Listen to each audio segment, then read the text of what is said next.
Vamos al primer libro de Samuel, del profeta Samuel, capítulo 3, verso 1. Nos ponemos de pie en reverencia a la palabra de Dios. Todavía seguimos con este aguijón, pero no importa. El aguijón me hace recordar que dependo de él cada vez más, no alejarme. Yo soy de los que cuando estoy peor es cuando más me acerco. Pues cuando más necesito de mi doctor. Amén. Primer libro de Samuel, capítulo 3, verso 1, lo tenemos en pantalla. Aleluya, gloria al Señor. Vamos a leer la palabra en el nombre del Padre, del Hijo y del Espíritu Santo. El joven Samuel ministraba a Jehová en presencia de Elí. Y la palabra de Jehová abundaba en aquellos días. ¿Cómo? Escaseaba en aquellos días. No había visión con frecuencia. Padre, te damos gracias por esta palabra, la cual te he pedido que tú ministres nuestros corazones en esta mañana y que ministres nuestro espíritu, Señor. Quitamos toda preocupación en este momento de nuestra mente, de nuestra cabeza. Arrancamos, Señor, oh Padre eterno, toda tristeza que esté invadiendo nuestro ser y la desechamos fuera de este lugar. Abrimos nuestros corazones para que tú nos ministres, Señor, con tu Espíritu Santo en este momento. Padre, gracias por esta palabra, en el nombre poderoso de Jesús. Amén, amén y amén. Tome asiento en la presencia de nuestro Dios. Aleluya. Gloria a nuestro Dios. Santo es el Cordero. Déjame conectarme por aquí para que entre la palabra del Señor. Aleluya. Gloria a Dios, porque yo trato siempre de conectarme y transmitir el mensaje. ¿Usted lo hace? ¿Usted se conecta y transmite? Transmítalo siempre, porque usted no tiene idea a las personas que usted puede llegar cuando usted predica la palabra del Señor. O solamente le da un share, un compartir. Compártala. Quizás hay alguien en este momento preparando una soga en su casa para quitarse la vida. Y entró una palabra de parte de Dios que le dijo, bájate de ese lugar porque Dios va a hacer algo nuevo contigo. Y dice, Dios me está dando una nueva oportunidad. Y se quita la soga. Así ha pasado. ¿Cuántos hemos leído esta historia? Todos yo creo que hemos leído esta historia. Si usted lleva tiempo sirviéndole al Señor, si usted ha leído la Biblia, ¿usted conoce la historia? Es el primer libro de Samuel, donde Samuel comienza a crecer, donde allí a los pies del sacerdote Elí, comienza su ministerio enseñado por Elí, un hombre con experiencia, ya viejo, entrado en años, tenía como 90 y tantos años Elí. Y Samuel crece allí en el altar, se cría en el altar, duerme en el altar, allí lo llama el Señor en el altar. Toda su vida Samuel lo único que conoció fue la casa de Dios. Así yo pretendo que mis hijos, que mis nietos crezcan. Y espero que usted también pretenda lo mismo con sus hijos, con sus nietos, aquellos con los que usted puede empujar siempre a la casa del Señor. Nunca dude, es el mejor lugar. Es el mejor lugar. Samuel, hijo de Ana, como promesa de Dios fue recibida, la aceptó y como promesa de Dios lo presentó al Señor cuando naciera ese niño. Y lo presentó, se lo entregó a Elí, se marchó a Ana y Samuel creció a los pies de el Señor, allí a los pies de Elí. Ahora, yo no vine aquí a hablar de Samuel. Yo vine aquí a decirte, a hablar de lo que sucedía alrededor de Samuel. La Biblia dice que eran los tiempos de Samuel, que el joven Samuel, hablando de que solamente era un niño, ministraba a Jehová en presencia de Elí. Yo me imagino a Elí, un sacerdote ya mayor, el que le tocaba por esa época ser juez en Israel, porque en aquel momento no había rey en Israel. Ustedes se acuerdan, el pueblo de Israel era gobernado por jueces que el Señor había ordenado, había mandado, había escogido. Por ejemplo, Sansón, Elí, Débora. Había muchos jueces, Samuel, había muchos jueces. En este momento era el tiempo, era el protagonismo de Elí. Pero pasaba algo, Elí no lo estaba haciendo muy bien. Y Dios siempre espera lo mejor de nosotros. Pero la Biblia nos dice que en aquellos momentos escaseaba la palabra del Señor. Y nos termina diciendo que incluso no había visión con frecuencia. Es decir, no había manifestación del Espíritu Santo en aquel momento sobre Israel. Eran pocos los milagros. Y el Dios que yo conozco no es así. El Dios que yo conozco se manifiesta constantemente cuando alguien le cree. El Dios que yo conozco, cuando tú te tiras de rodillas y tú clamas, Él responde. El Dios que yo conozco, cuando tú clamas a Él, Él te dice, habla que tu siervo escucha. El Dios que yo conozco es un Dios diferente. Pero el espíritu estaba apagado. Escaseaba la palabra. No había visión con frecuencia. ¿De quién era la responsabilidad del joven Samuel? No. La responsabilidad era del sacerdote Elí. Es la responsabilidad de cada pastor que la presencia del Señor se manifieste constantemente, no solo en cada culto, sino en la vida que comienza el lunes y termina el domingo, o comienza el domingo y termina el lunes, en cada una de las personas. Era responsabilidad de Elí que aquello no pasara. Pero eran tiempos también donde Israel estaba en guerra con los filisteos. Quizás estamos más concentrados en los filisteos que en la presencia de Dios. Muchas veces nos pasa eso. ¿No te has entendido? Que nos concentramos tanto en la necesidad y en los problemas que nos olvidamos del Dios que puede resolver la necesidad y el problema. Y Elí como sacerdote debía saberlo. Pero no. La Biblia dice que eran tiempos donde Israel estaba en guerra contra los filisteos. Y espiritualmente hablando, la dejadez ministerial de este hombre. Yo pienso que también la ausencia de oración, la falta de temor al Señor, a Jehová, era algo normal en aquellos días. Todos pecaban, hacían, si usted lee la historia, cada cual como bien le parecía. Siempre que hay rebeldía y desobediencia en el pueblo y comienza, es como un virus, comienza a multiplicarse. Y llega un momento donde la Biblia termina diciendo y cada cual hacía como bien le parecía. Con Dios no es así. Usted no puede hacer como a usted le parece. Usted no puede creer la Biblia como usted cree que no, usted tiene que. Mire, usted no puede adaptar la Biblia a su vida. Su vida se tiene que adaptar a la palabra de Dios. La iglesia no puede adaptar la palabra a la iglesia. No, la iglesia tiene que adaptarse a la palabra de Dios. No podemos hacer las cosas como nosotros queramos, sino como Dios quiere que la hagamos. No, pero muchas veces decimos, no, porque yo creo que Dios. No, usted no cree nada. Lea, y lo que dice Dios es lo que usted tiene que creer. Porque la Biblia dice que engañoso es el corazón del hombre. Es decir, hijito, hijita, lo que tú debes estar pensando, lo que tú puedes estar pensando de Dios o cómo es Dios, puede estar equivocado. Por eso que hermoso es entrar a la presencia del Señor o comenzar a congregarse cuando uno no conoce nada. Cuando uno viene ya maltratado por los arrecifes de otros ministerios, de otras iglesias, un lobo feroz, es difícil enseñarlo y hacerlo conectarse de nuevo, porque hay que empezar a limpiar, a arrancar viejos hábitos, viejas costumbres, viejas maneras, y cuesta un trabajo, hermano, donde usted le ora al Señor todo el tiempo para que esa persona no se dañe en medio del proceso, porque muchas veces son tan cómodas las cargas que cargamos que no las queremos soltar. Pero cuando llegamos santos, por eso el Señor dijo que nos conviene ser como niños para poder entrar a la presencia de Dios, porque un niño no tiene maldad, un niño no tiene experiencias equivocadas, un niño no tiene rasgos del pasado, un niño no tiene nada que lo guíe, nada que le influya, un niño viene santo, un niño coge tan fácil y aprende tan fácil, es como una esponja. ¿Por qué? Porque es el momento donde está, podemos decir, el cerebro del niño está santo, está puro para recibir cualquier cosa y la retiene. Pero nosotros cuando ya somos viejos, llegamos a la presencia del Señor, nos cuesta un trabajo aprender y arrancar lo viejo o lo mal enseñado. Pero entonces el pueblo se había acomodado a pecar. Y lo peor, que los líderes que estaban llevados a llevar la palabra de Dios estaban pecando también. Pero yo no leo, pastor, aquí que Elí no pecaba. ¿Pero dónde? ¿Cómo tú no lees? ¿Cómo tú no puedes saber que Elí pecaba? La Biblia dice que él era el encargado de juzgar, era juez de Israel.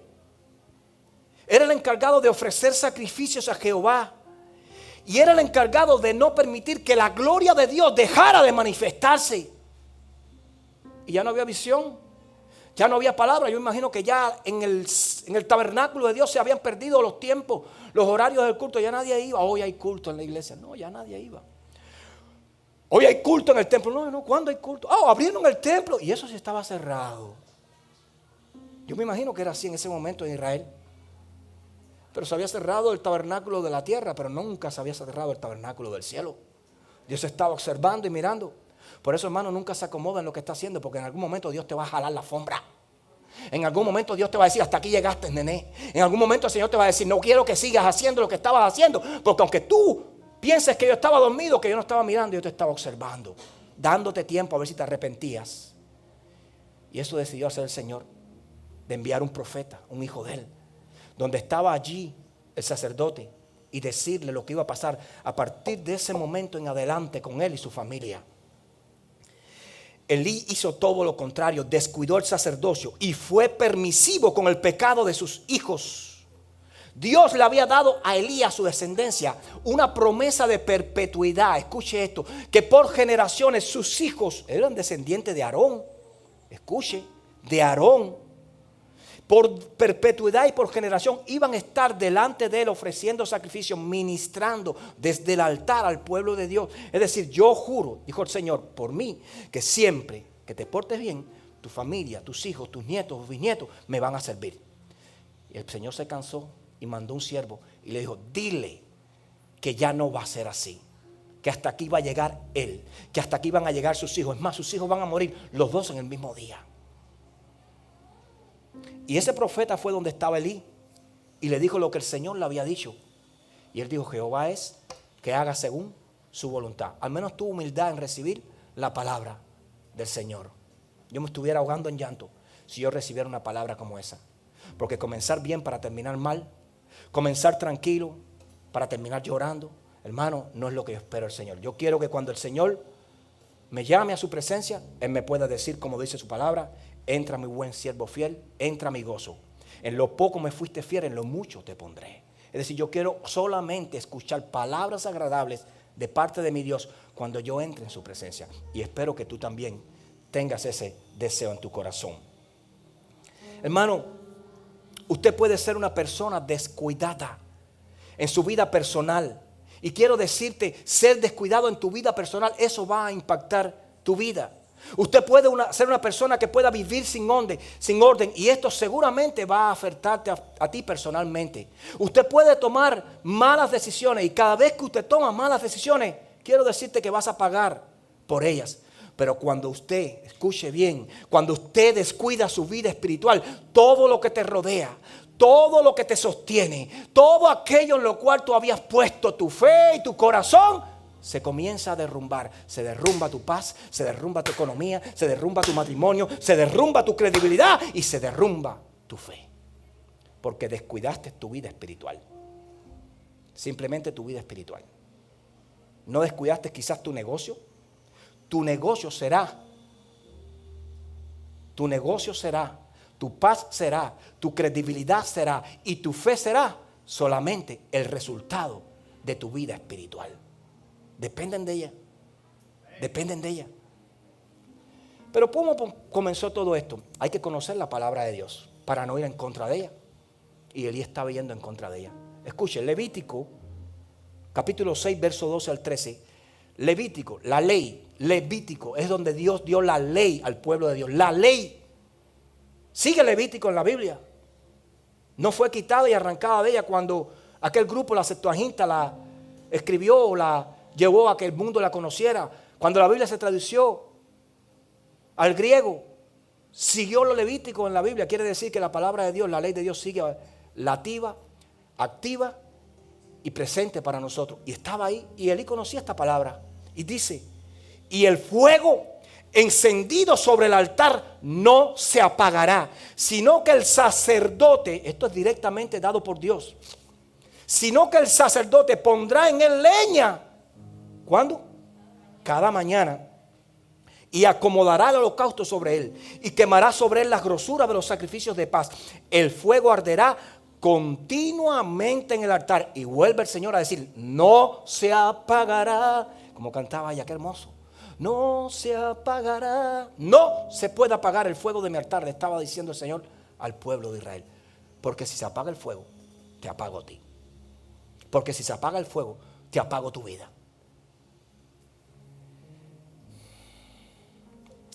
Los hijos de Leví eran hijos pecadores. De Elí, perdón. Eran hijos pecadores. La Biblia dice que los hijos de Elí pecaban tanto que cuando las personas traían un sacrificio al altar de Dios, un sacrificio, un holocausto, y lo ponían y lo comenzaban a cocinar, era privilegio del criado del sacerdote de venir antes de que fuera cocido y con un pincho, con un tenedor, con una garra, meterla dentro del cardero y lo que sacara le pertenecía al sacerdote. Así que si sacaba un 90% de esa carne, le pertenecía al sacerdote. Y nadie podía decir nada. Y los hijos de Elí, los hijos de este sacerdote, la Biblia nos dice que ellos, siendo hombres pecadores, ¿por qué eran pecadores? Porque ellos se acostaban con las mujeres que venían a las puertas del templo a orar, a escuchar la palabra. Ellos caían, hacían caer en el pecado al pueblo. Ellos no eran temerosos de Dios. Y dice la Biblia que ellos venían y con un pincho metían ellos, estos inmundos venían, estos impíos venían y metían ese tenedor dentro de aquel lugar y se llevaban la carne que le pertenecía al sacerdote. No les importaba nada. Profanaban el lugar santo. Profanaban el lugar de santidad. Profanaban y se burlaban de la palabra de Dios, se burlaban de la ley. Por eso Dios se hastió en el cielo, se cansó y se llenó de furia y envió la palabra sobre el sacerdote. Lo primero que sucedió allí fue que el fuego del altar se apagó, el fuego que debía permanecer encendido. La palabra ya no se ministraba, las visiones eran escasas. Y sucede algo, escuche, porque esto lo podemos comparar con nuestras vidas. Israel entra en guerra nuevamente con los filisteos. El fuego del altar estaba apagado, la palabra escaseaba, ya no había visiones. Y de pronto Israel entra en guerra con los filisteos. Y la Biblia dice que trabándose el combate, Israel fue vencido delante de los filisteos. 4,000 hombres de Israel cayeron frente a los filisteos. Hermano que me estás escuchando en esta mañana, no cayeron porque cayeron porque Dios no estaba en el asunto.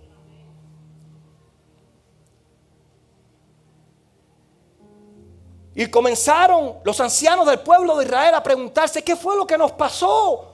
¿Por qué Dios no nos ayudó? Y alguien por allá dijo: debemos traer el arca del pacto de Dios que mora entre los querubines, traerla junto a nosotros. Y fueron allí y trajeron el arca del pacto de Dios que mora entre los querubines para que estuviera entre ellos, pensando que ahora Dios, Emmanuel, Dios con nosotros, ahora sí vamos a vencer a los filisteos.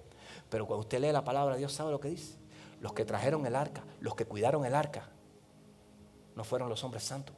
La Biblia dice que los hijos de Elí, Ofni y Fines eran los que estaban al lado del arca. Hombres impíos. Palabra del Señor dice, primer libro de Samuel, capítulo 2, verso 12. Dice, los hijos de Elí eran hombres impíos y no tenían conocimiento de Jehová.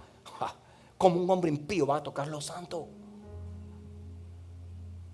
Si la Biblia nos dice en el segundo libro de Samuel, un poquito antes de que Samuel entrara en Jerusalén con el arca de Dios, cantando, danzando, la historia que te conté hace unos minutos atrás, que un poquito antes, cuando ellos venían con esa arca misma, en aquella carreta, con aquellos bueyes, la carreta como que se movió mucho y el arca como que se iba a caer. Y Usa, que extendió su mano para agarrar el arca, y Dios desde el cielo lo mató al momento. Y Usa era un escogido. Usa era un hombre temeroso de Dios, era un hombre fiel a David. La Biblia dice que David entró en dolor, que David entró en tristeza cuando vio aquello, porque le dolió, porque Usa era uno de sus hombres escogidos. Pero no tuvo más que aceptar la voluntad del Señor y seguir hacia adelante y entrar con gozo y júbilo a Jerusalén. Si Usa, por tocar el arca, murió, ¿cuánto más Oni y Fines, que eran hombres impíos? El pueblo gritó con júbilo: ahora sí vamos a vencer a los filisteos, ahora sí vamos a la batalla. Y lo escucharon los filisteos. ¿Qué pasa? Oh, que el arca del pacto de Dios está con Israel. Ay de nosotros, ahora sí no nos va a salvar nadie, porque con ellos están los dioses que dañaron a los faraones, que dañaron allí en Egipto, que trajeron aquellas plagas a aquel faraón. Ay, ahora sí no hay quien nos salve de esto. Pero los filisteos se levantaron con balón y le dijeron: miren lo que les vamos a decir. Levántese cada uno de ustedes y pelee. Y así mismo tienen que pelear para que no sean esclavos de los hebreos como son ellos esclavos nuestros. Si usted no quiere ser esclavo de los hebreos, levántese y pelee con fuerza. Y se levantaron cada uno con valor. Y fueron allá al campo de batalla. Y se enfrentaron a los israelitas. Y se fajaron los israelitas de un lado y los filisteos de otro. ¿Y sabes cuántas personas, cuántos hombres cayeron de Israel? 30,000 hombres de Israel cayeron frente a los filisteos. Los filisteos agarraron el arca, se la llevaron a Asdod y allí la pusieron al lado del dios Dagón, el dios de ellos. No le voy a contar la historia porque eso es para otra prédica. El dios que se tuvo que rendir frente a la presencia de Dios. Ahora sí estaban los israelitas turbados y frustrados. aún con el arca de Dios, aún con la presencia de Dios entre nosotros, hemos sido derrotados.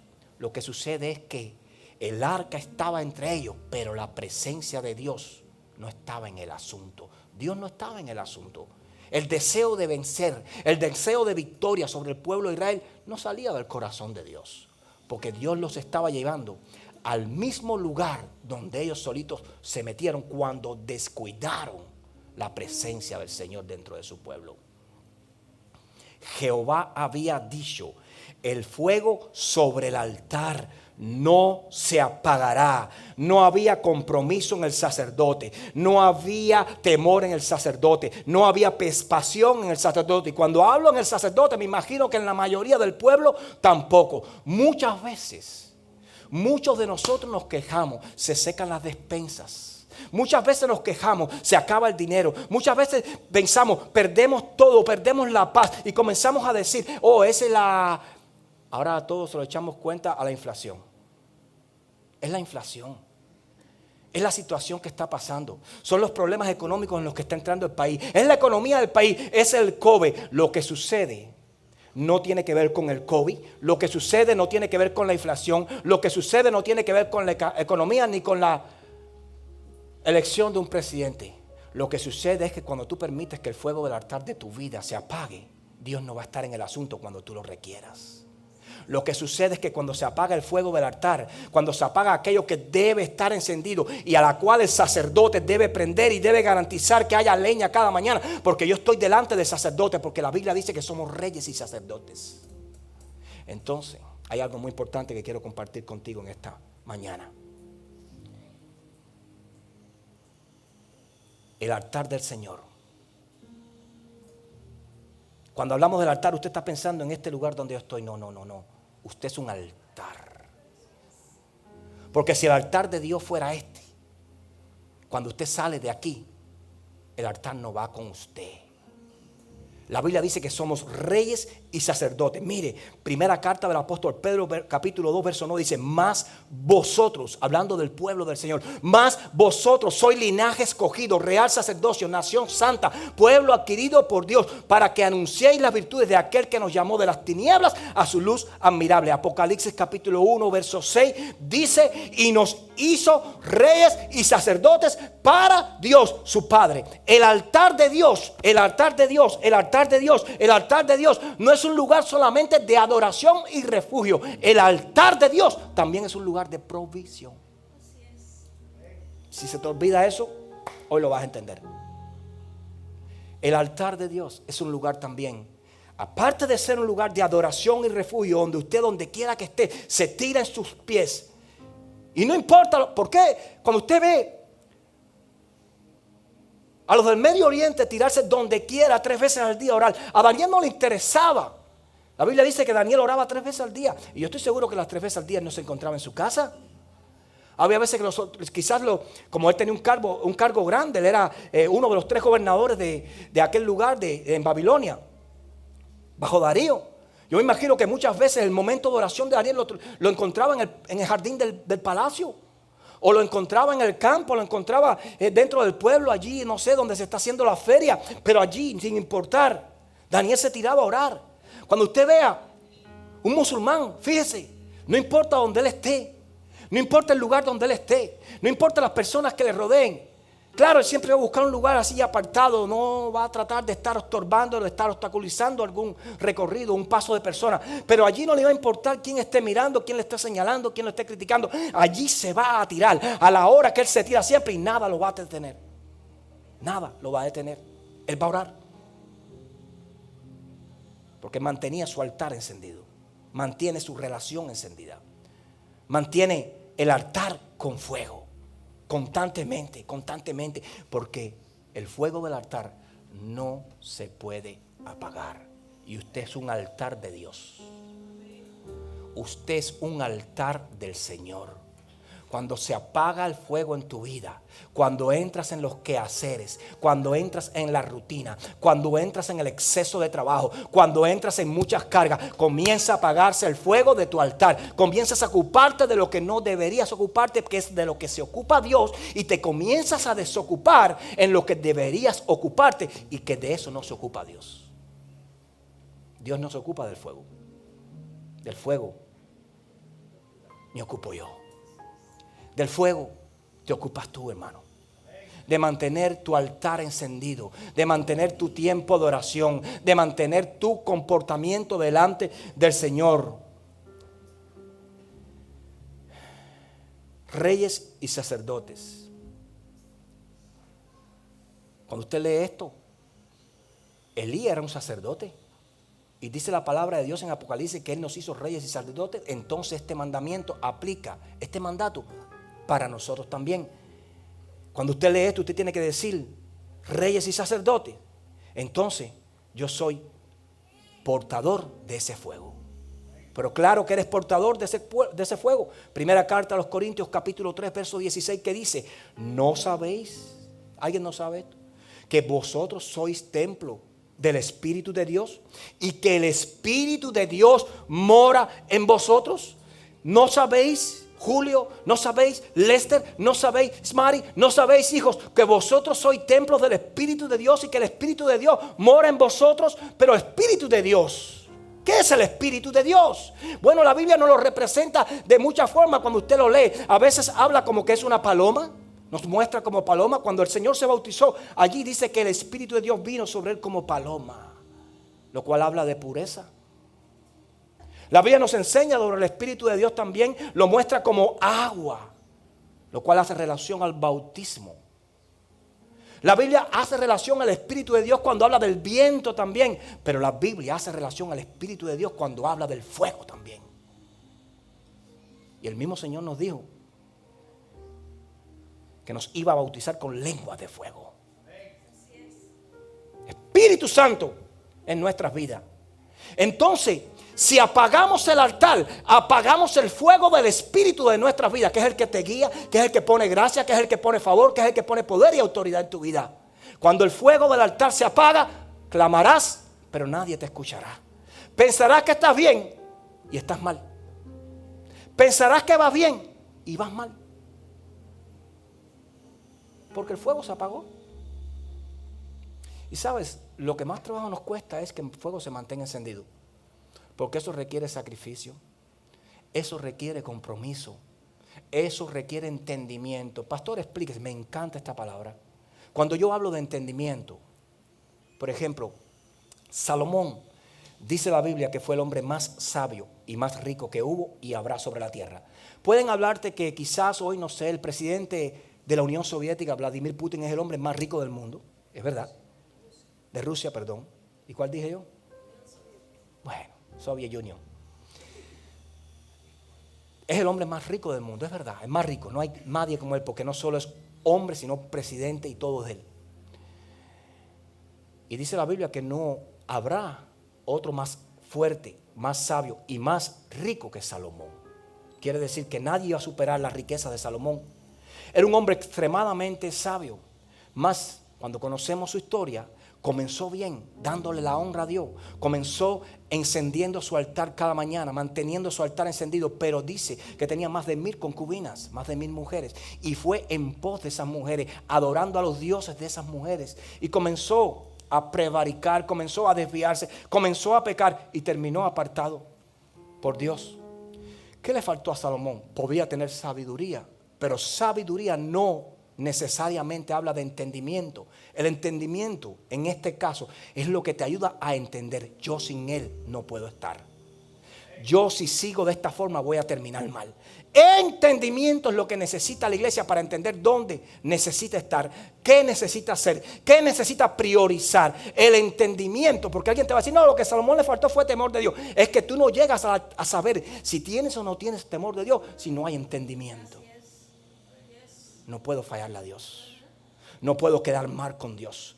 No puedo hacer las cosas que Dios no quiere ver en mí. Tienes que tener ese entendimiento. Y Salomón no lo tuvo. Elí no lo tuvo. Era permisivo con sus hijos. Padre que estás aquí en esta mañana, no puedes ser permisivo con el pecado de tus hijos. La Biblia dice que Elí los llamó y dijo, hijitos.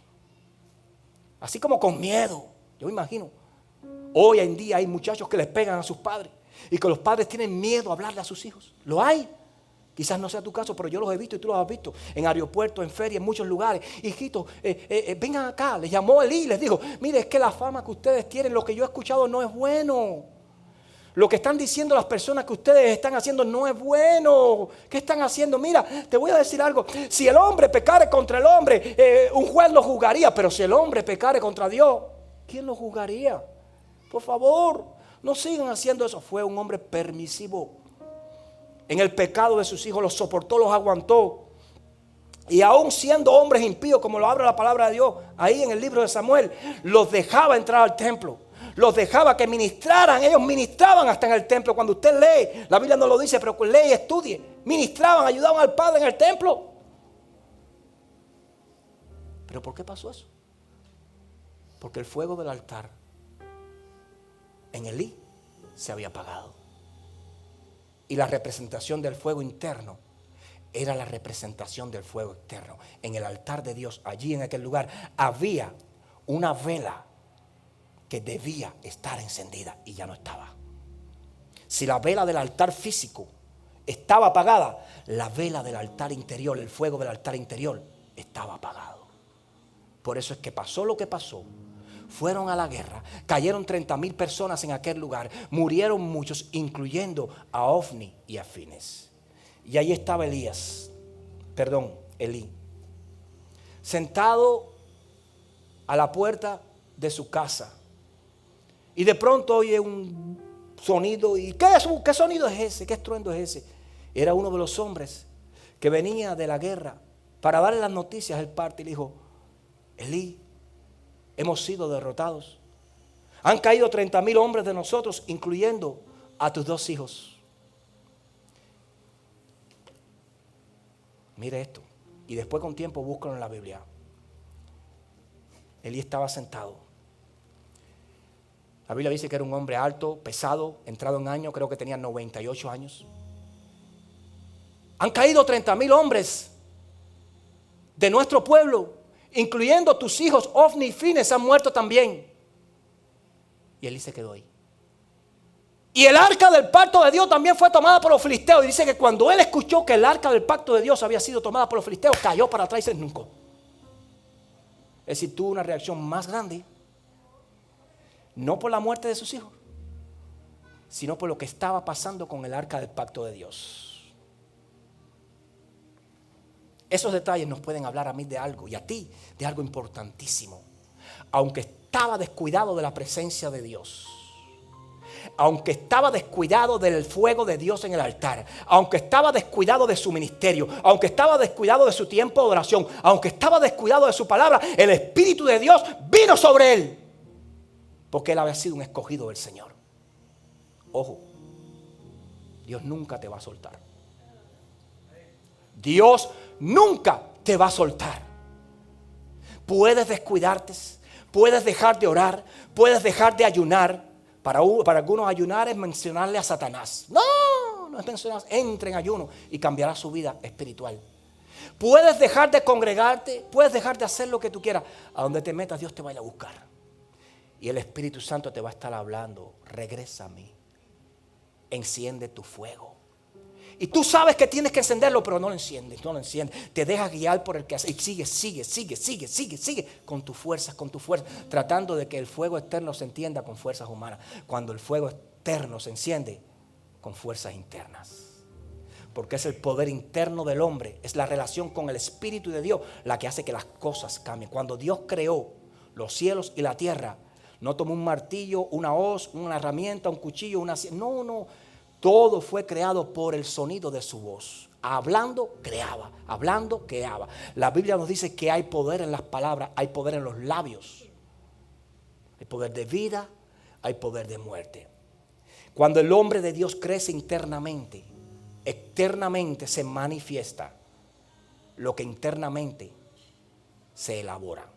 Cuando el hombre de Dios mete de Dios en su vida, cuando el hombre de Dios tiene el altar encendido, cuando el hombre de Dios se levanta a orar, cuando el hombre de Dios mantiene el fuego, la leña en su casa, mantiene el fuego encendido, mantiene la palabra de Dios viva en su vida y sigue los estatutos y la ley de Dios, quiero decirte algo: no se apaga el fuego, no se apaga la provisión, no se apaga la bendición. Está conectado siempre con Dios, conoce la palabra, conoce el tiempo, conoce el momento, enciende el televisor y no se asusta con las noticias. Dice, escrito está.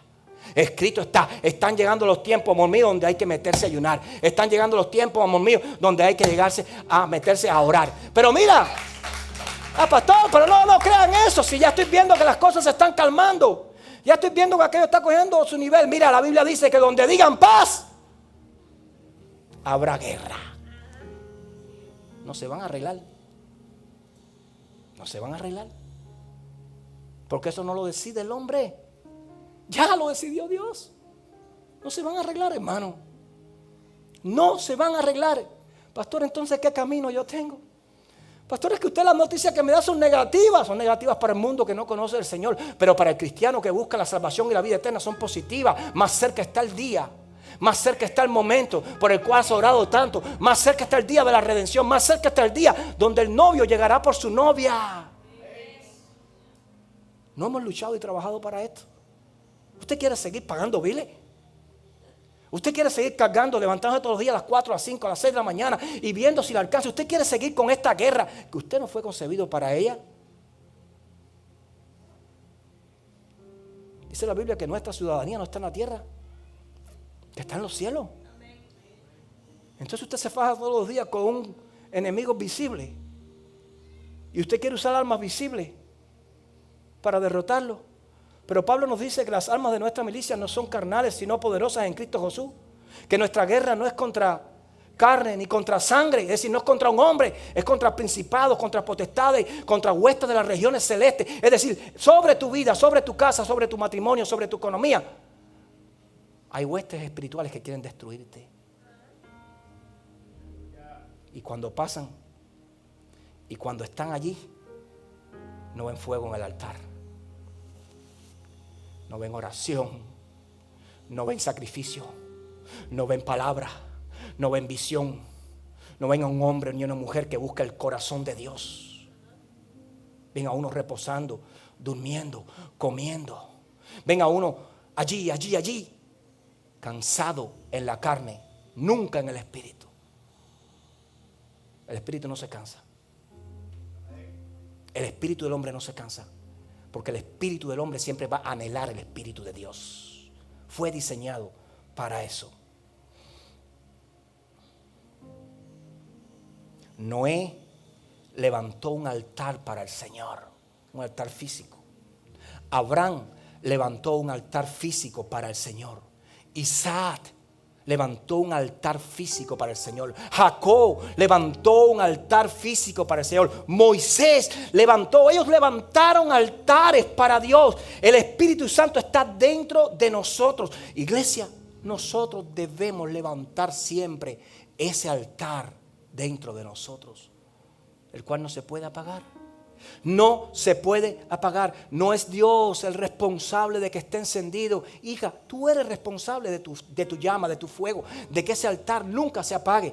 Mira, si tú ves que el del lado se le apaga, o el del frente, o el de atrás, tú mantén el tuyo encendido. Si tú ves que aquel no va, tú ves. Si tú ves que aquel no ayuna, tú ayunas. Si tú ves que aquel no, bueno, si ya nadie va, ¿para qué voy a ir? Pero si nada más que están yendo 3 a evangelizar. Sí, pero esos 3 que están yendo a evangelizar han sido entendidos que necesitan mantener el fuego de su altar encendido.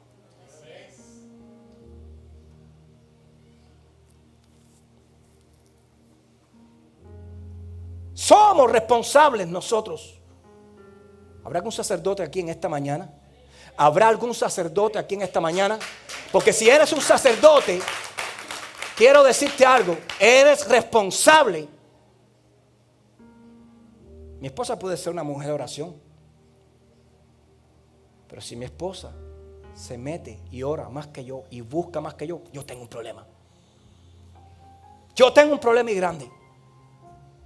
Hoy las mujeres son las que dicen oración y están las mujeres y los hombres no van.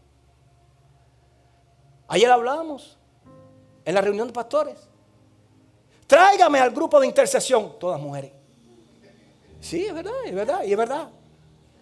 Vete a cualquier iglesia. Dígale al pastor, presénteme aquí la líder de intercesión. Viene un grupo de mujeres. Y el hombre no va a interceder. Qué bueno por las mujeres. Pero el llamado no es solamente para las mujeres. Es para el sacerdote. Es para el que guía. Es para el que tiene la responsabilidad de guiar a su esposa y a sus hijos.